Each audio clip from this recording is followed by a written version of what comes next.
Je viens de traverser la frontière bolivienne et je suis dans le nord du Chili. Ce camion qui transporte du cuivre m'a pris en stop. Il semble que ce soit le seul moyen de transport de la région.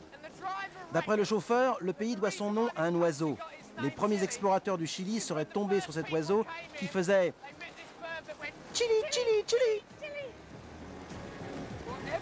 Vous en pensez ce que vous voulez.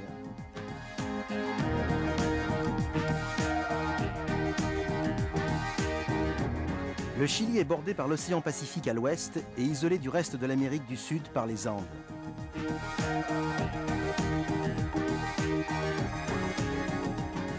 Avec près de 4300 km de long et une largeur moyenne de 200 km, le Chili s'étire pratiquement des tropiques à l'Antarctique.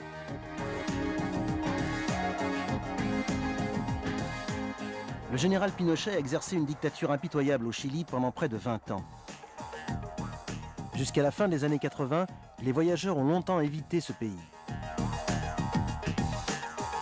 Mon périple commence à Pintados, puis j'irai vers le sud, à Santiago, avant de me rendre à Punta Arenas et dans le parc national de Torres del Paine.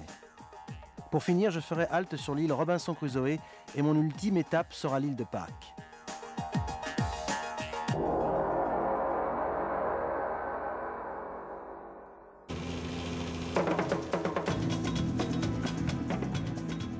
Le désert d'Acatama, qui couvre le nord du Chili, est une des régions les plus sèches du monde.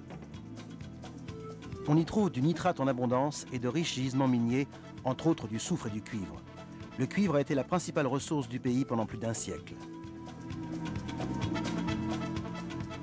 Mais ce sont surtout les trésors archéologiques du Chili qui attirent les voyageurs.